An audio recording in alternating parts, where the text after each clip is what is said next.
Every human being who has ever lived has died. Every prophet, every king, every priest God ever raised up eventually closed their eyes and stopped breathing. That is the single unbroken rule of human existence since the Garden of Eden. But one man broke that rule, and the way he left this earth was not peaceful. It was not gentle. It was violent. The chariot of fire that we were taught about in Sunday school did not carry him to heaven. Read the text carefully. The chariot appeared and separated him from the man standing next to him. Then a supernatural vortex of wind and fire seized him and ripped him off the surface of the earth. The man who witnessed it screamed and tore his own clothes apart. His name was Elijah, and what happened to him on the banks of the Jordan River is one of the most terrifying misunderstood events in the entire Bible. Today we are going to uncover what actually happened that day, why God shattered the laws of human biology for this one man, and the ancient prophecies that say he is coming back. Before we meet the villain, we have to meet the weapon God sent to destroy her. And this is where the story becomes deeply strange. Moses was raised in the palace of Pharaoh. David was anointed by Samuel as a boy and groomed to become king. Solomon was born into royalty. Every major figure in the Bible has a detailed origin story, a genealogy, and a family. Elijah has none. The Bible introduces him in 1 Kings 17 with a single blunt sentence. Now Elijah the Tishbite from Tishbe in Gilead. And then without any introduction, without any backstory, without even naming his father or identifying his tribe, he immediately speaks a curse of total drought over King Ahab's head. He simply appears out of the desert wilderness of Gilead, one of the most rugged, lawless, remote regions in all of Israel, and walks straight into the throne room of the most powerful king in the nation. This is not a polished priest or a royal prophet. This is a wild man from the backwater frontier. Picture a rugged, dust-covered figure in animal skins and a leather belt standing in a marble palace dripping with Phoenician luxury, and telling the king directly to his face, "As the Lord God of Israel lives before whom I stand, there shall be neither dew nor rain these years except at my word." Then he vanishes for 3.5 years. No one can find him. Ahab sends search parties to every neighboring kingdom. They all come back empty. God has hidden his operative by a brook in the wilderness, fed by ravens who bring him bread and meat twice a day. When the brook dries up, God moves him to a widow's house in Zarephath, deep inside enemy territory in Jezebel's own homeland of Phoenicia. He is untraceable.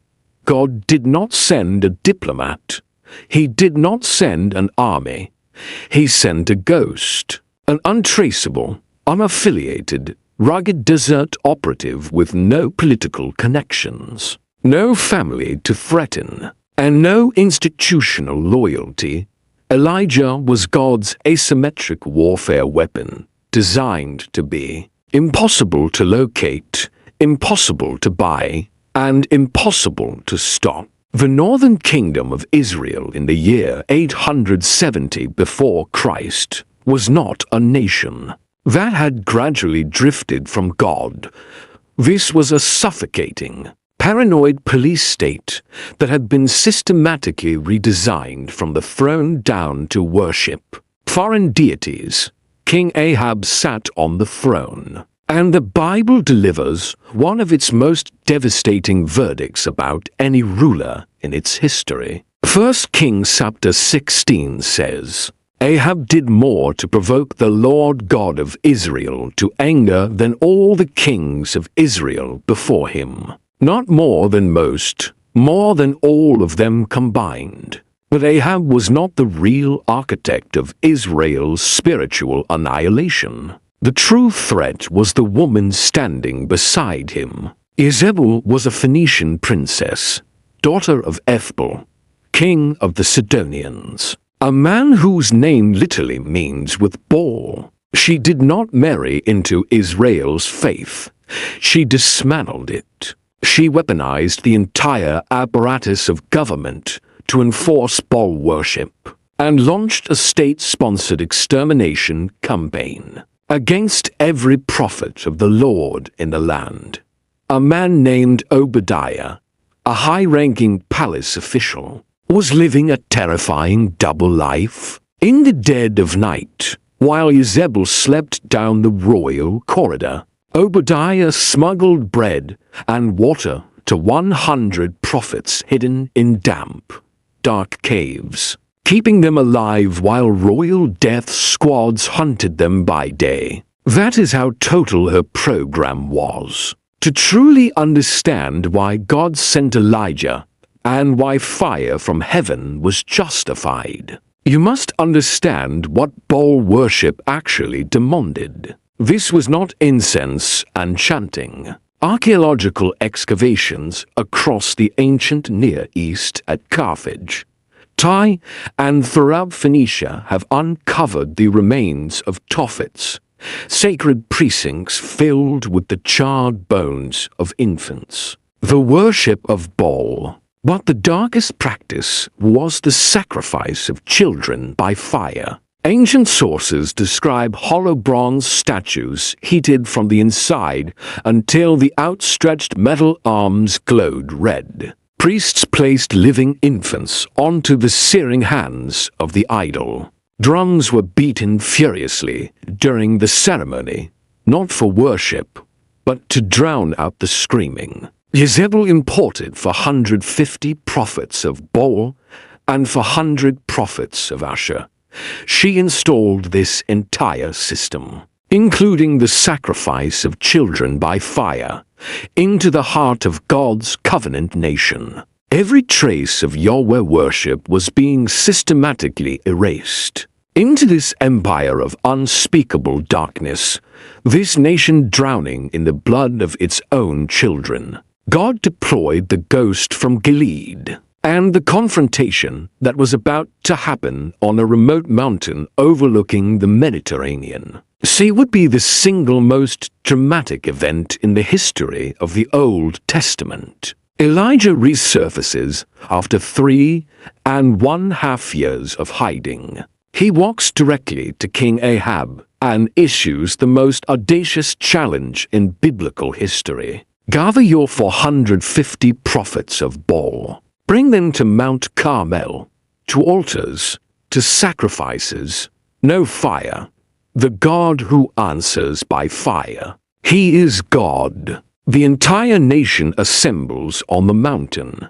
The prophets of Baal go first. From morning until the time of the evening sacrifice, nearly 12 straight hours, 450 men scream, dance, and slash their own bodies with swords and spears until blood runs down their skin and pools on the stone beneath them. They perform frantic rituals around their altar in the scorching heat. Their voices go. Their energy drains. Their altar sits cold, silent.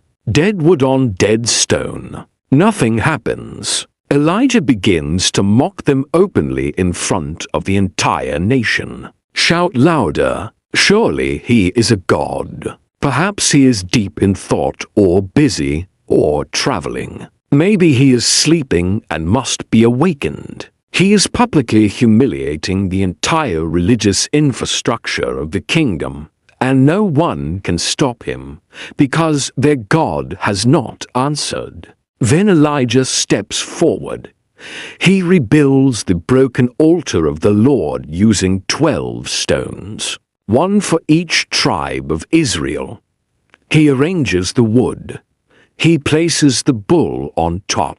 And then he does something that defies all rational explanation. He orders the people to drench everything with water, for large jars poured over the sacrifice and the altar. Then again, then a third time. 12 massive jars of water. Now stop and consider this. Israel has been in an apocalyptic drought for 3.5 years. Rivers have dried up. Crops have failed. Livestock is dying. Water is more precious than gold. And Elijah is commanding them to haul what must have been hundreds of liters of water, likely carried in agonizing, back-breaking trips up the steep slopes of Mount Carmel, from cisterns or the distant Mediterranean coast, and pour it over a sacrifice. Every single jar poured is a defiant act against common sense. The trench around the altar overflows. The wood is soaked through. The stone is drenched. He has made it physically, chemically, impossibly resistant to fire. Elijah prays one prayer. It is calm. It is measured. It is barely a paragraph long, and fire falls from heaven. It does not simply ignite the wood. The fire consumes the sacrifice, the wood, the 12 stones, the soil beneath them, and vaporizes every drop of water in the trench. The blinding flash of divine power descends and annihilates everything on that altar down to the bedrock. The people collapse on their faces and scream the words that echo across the centuries. The Lord, He is God. The Lord, He is God. Elijah gives one final order. Seize the prophets of Baal. Let not one of them escape. All 450 are taken down to the brook Kishon and executed. This is the single greatest moment of spiritual victory in the history of the northern kingdom. Elijah stands on that mountain as the most powerful human being in the nation. He has just commanded fire that devoured stone and water. He is untouchable. He is invincible. But spiritual adrenaline is a dangerous drug. And the psychological crash that is coming in the next 24 hours will be so catastrophic that this same man, the man who just called down the wrath of God Almighty, will be found begging to die under a desert bush. The news reaches the palace in Israel. Ahab tells Jezebel everything, and Jezebel does not panic. She does not weep. She does not flee. She sends one not weep. She does not flee. She sends one messenger with one sentence. May the gods deal with me, be it ever so severely, if by this time tomorrow I do not make your life like that of one of them. She does not send soldiers. She sends words. This is a master class in psychological warfare. She knows the mind of a man who has just burned every last ounce of adrenaline, cortisol, and emotional reserve is more fragile than glass. She does not need to kill him. She only needs to make him believe she can. And it works. Elijah snaps. The man who stood alone against 450 prophets and called fire from the sky runs. He runs over 100 miles south past the borders of Judah deep into the wilderness near Beersheba. He leaves his servant behind. He walks alone for another full day into the empty, scorching desert. He finds a single broom tree, a miserable, scraggly bush barely taller than his own shoulders, collapses under its thin shade, and prays the most gut-wrenching prayer in the entire Old Testament. I have had enough, Lord. Take my life. I am no better than my ancestors. He is not simply tired. He is suicidal. He wants to die in the dirt, anonymous and forgotten in the middle of nowhere. God's response to Elijah's suicidal crisis is the most stunning overlooked detail in the entire Bible.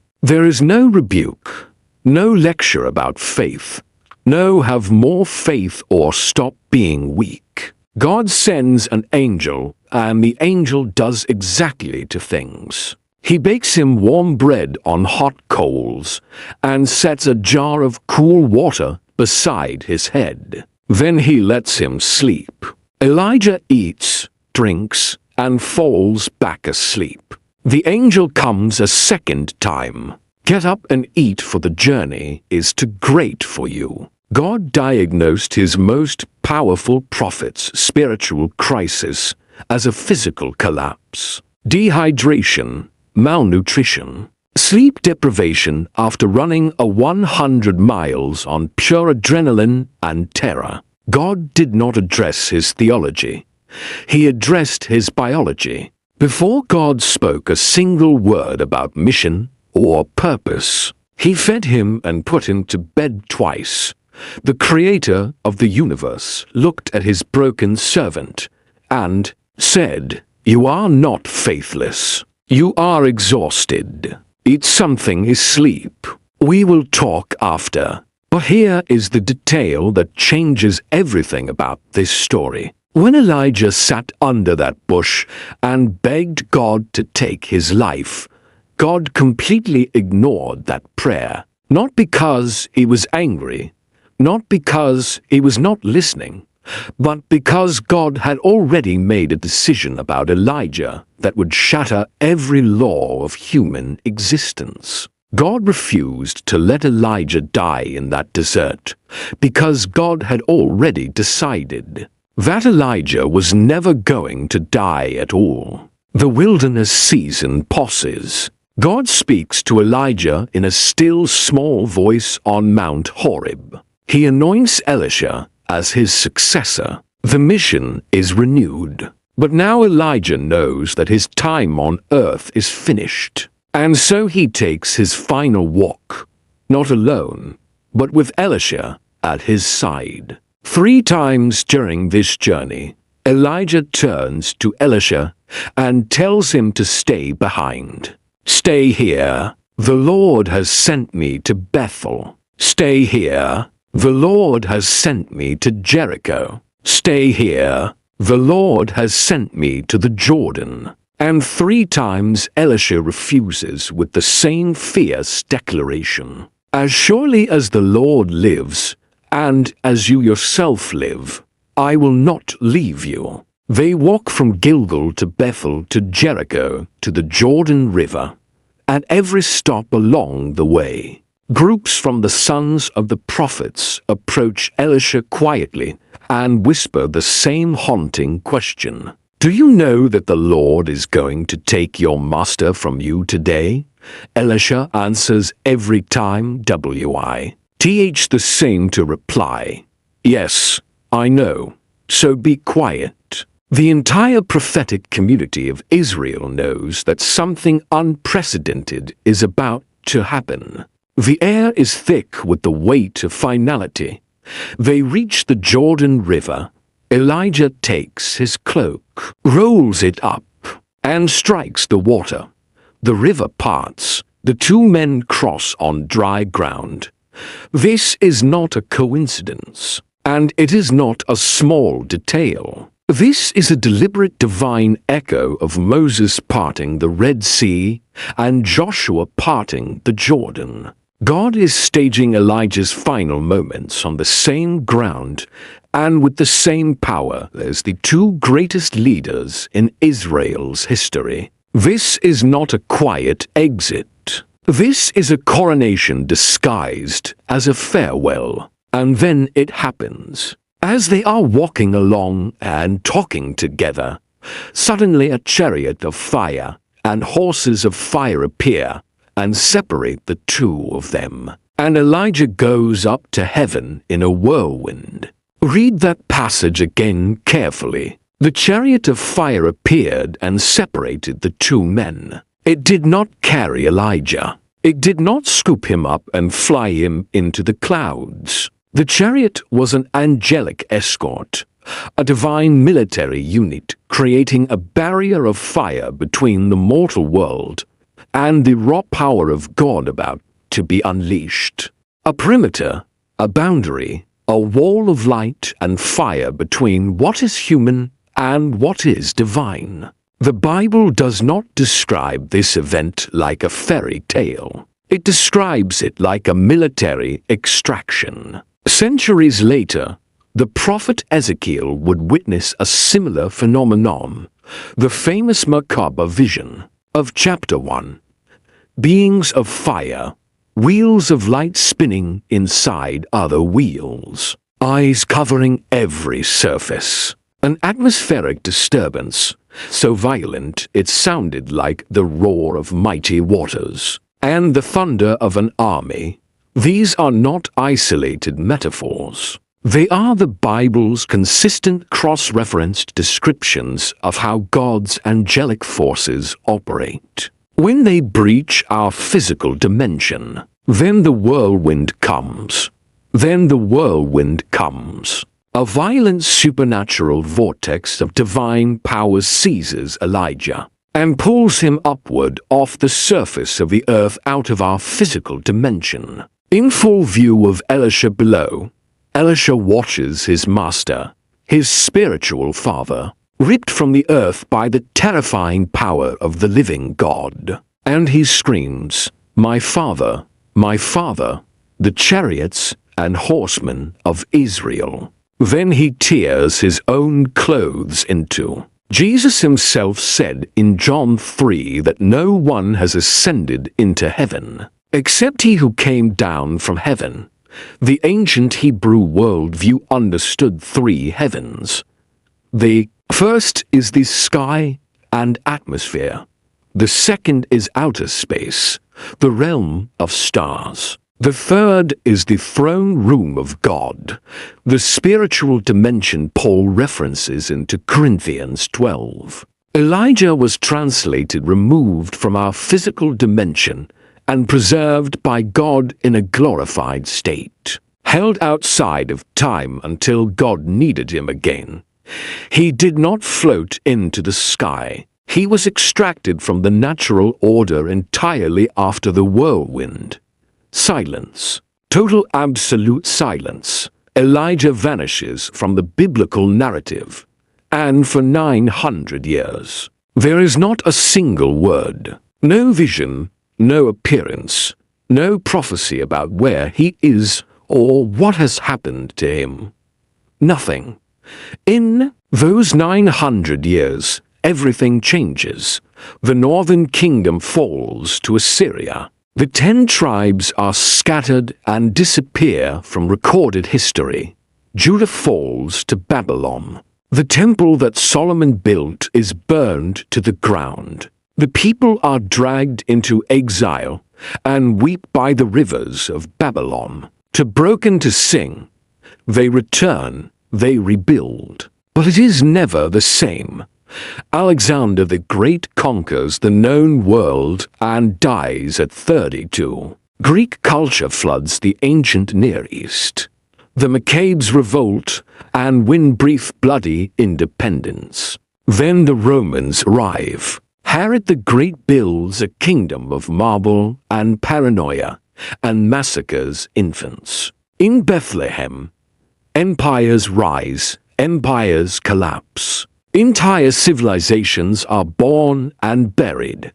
900 years of the world turning without a single whisper about the prophet who was taken alive. And then on an unremarkable mountain in Galilee, a carpenter's son from Nazareth takes 3 fishermen up a hillside. His name is Jesus. He tells Peter, James, and John to follow him. They climb, and at the summit, the face of Jesus begins to shine like the sun. His clothes become white as light. blazing with a radiance that is not reflected but generated from within. And standing next to him, talking with him as if no time has passed at all, as if 900 years were nothing more than an afternoon, are two figures, Moses and Elijah.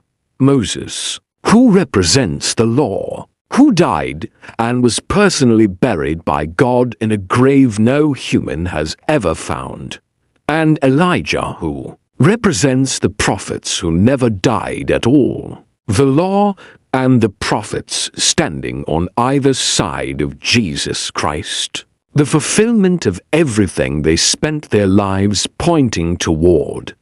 Elijah had not been resting. He had not been idle. He had been waiting for 900 years, preserved outside of time for this exact moment. And he still has one more appointment left. The very last words of the Old Testament, the final prophecy before 400 years of total silence between the testaments, are about Elijah. Malachi 4, Is 5 and 6. See, I will send the prophet Elijah to you before that great and dreadful day of the Lord comes. He will turn the hearts of the parents to their children, and the hearts of the children to their parents. Or else I will come and strike the land with total destruction. That is the final sentence of the Old Testament. Not a blessing, not a promise of peace, a warning. And the central figure of that warning is a man who was taken alive from the earth centuries earlier.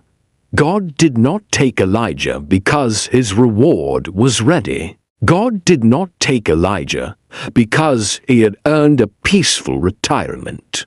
God took Elijah because his mission was not finished. It was paused. He was placed on standby, preserved outside the reach of time and decay for a future deployment that had not yet arrived. Now open the book of Revelation 11. In the final days, during the Great Tribulation, during the reign of the Antichrist, two witnesses will appear in Jerusalem. They will prophesy for 1,160 days, exactly 3½ years. They will be unkillable during their ministry, and their specific powers are described with terrifying precision. The two witnesses have the power to shut up the heavens so that it will not rain during their prophesying. Who else shut up the heavens? Elijah. 1 Kings 17. A drought that lasted exactly 3½ years.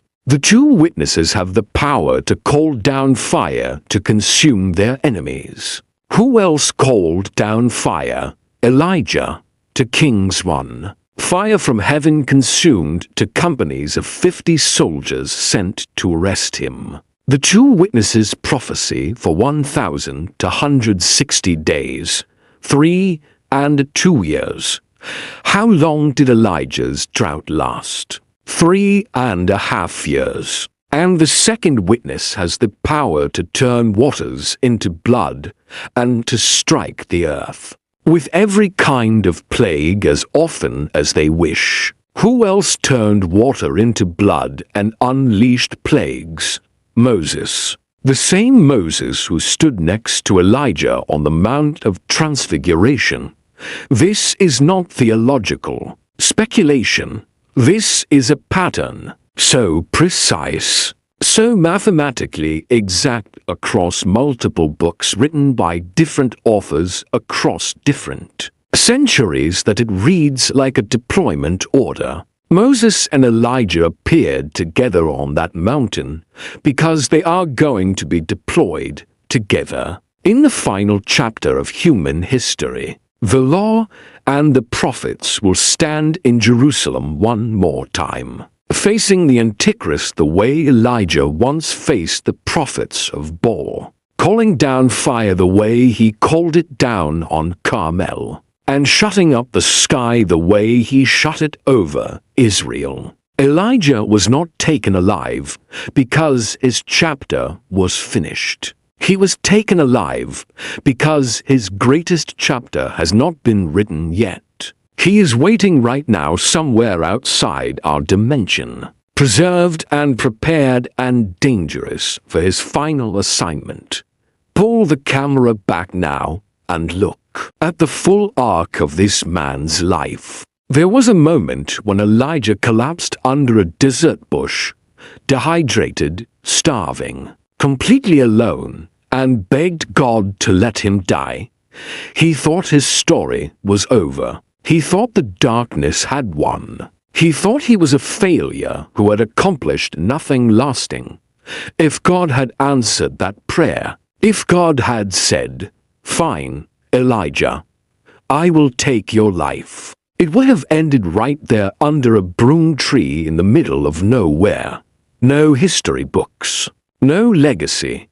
He would have missed the still small voice of God on Mount Horeb. He would have missed crossing the Jordan on dry ground. He would have missed the chariot of fire and the horses of fire. He would have missed the whirlwind. He would have missed standing on the Mount of Transfiguration, alive face to face with Jesus Christ himself 900 years after the world thought his story was over. And he would have missed his appointment in the book of Revelation, an assignment so significant that the Antichrist himself will not be able to stop it. God's refusal to answer Elijah's prayer under that broom tree was not cruelty. It was not negligence. It was the single greatest act of mercy in Elijah's entire life. You might be sitting under your own broom tree right now, burned out, exhausted, dealing with anxiety that does not make sense. Because on paper you should be fine. You have seen God move in your life before. You have experienced answered prayers. But right now, in this particular season, you feel like the empire has won and your story is over. And maybe you have been praying a prayer that God keeps refusing to answer. And you are frustrated. You are angry about it. You think he has forgotten you. But what if God's silence on that one specific prayer, that one thing he will not give you, that one door he will not open is not rejection? What if it is protection? What if God is refusing to answer that prayer because he is guarding a future that you do not have the ability to see from where you are standing right now? Some of God's greatest mercies come disguised as unanswered prayers. If you are in the broom tree season right now, I want to hear from you. Drop a comment below. Tell me what you are walking through. I read every single one. Subscribe to the channel and share this with someone who needs to hear it tonight. I will see you in the next one.